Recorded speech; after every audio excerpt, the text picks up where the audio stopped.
पूरे देश में ये जो घटना हुई है, इस घटना को लेके कमजोर वर्गों में आक्रोश है। सबका ध्यान परिवार की तरफ। आज ऐसी स्थिति है देश में,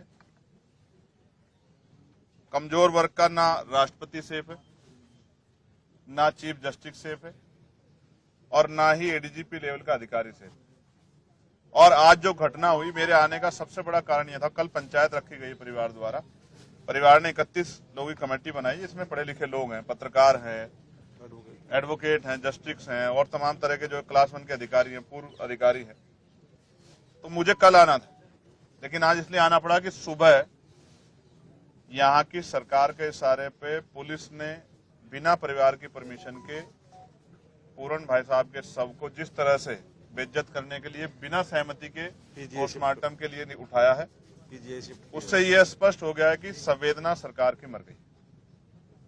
5 दिन हो गए। अगर इतना मजबूत परिवार, जिस परिवार में जिसकी जान गई है, वो क्लास 1 के अधिकारी थे, एडीजीपी लेवल के, जिनकी खुद की पत्नी जो है वो क्लास 1 के अधिकारी आईएएस है, और तमाम तरह के उनके परिवार में जो रिलेटिव हैं, उनके एक भाई जो हैं, उनकी पत्नी के वो एमएलए हैं। जब इस तरह के परिवार को न्याय नहीं मिलने में जो इतनी देरी हो रही है, तो आम गरीब, दलित, पिछड़े वर्ग के लोगों के हालात क्या है? तो ये बड़े चिंता का सबब है। लेकिन हम इतनी आसानी से परिवार को हार नहीं मानने देंगे। परिवार लड़ने के लिए तैयार है, हम सब लोग उनके साथ खड़े हैं। कल जो पंचायत में तय होगा, क्योंकि समाज बड़ा है, हम सब लोग छोटे, तो उस पे हम लोग पहरा देंगे। अगर पंचायत ने कहा कि एक बहुत बड़ी कॉल देके चंडीगढ़ आना है, तो वो भी करेंगे। पंचायत ने जेल भरो आंदोलन के लिए कहा, वो भी करेंगे। पंचायत ने जो भी आदेश दिया, हम लोग उसको पालन करेंगे, क्योंकि मैं पूरन भाई साहब को पहले से जानता हूं।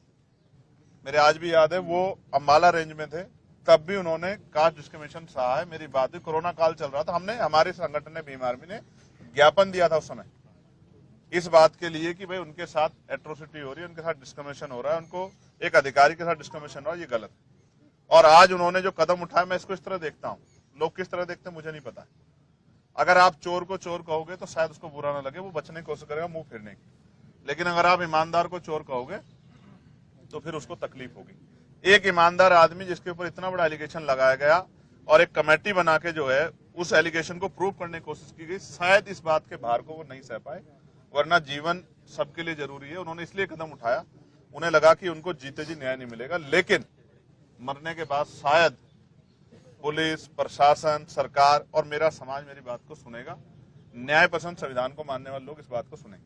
और आज ये दर्द जो है पूरे परिवार का है। मैंने उनकी बिटिया से बात की है, उनकी पत्नी से बात की है, उनके परिवार के और लोगों से बात की है।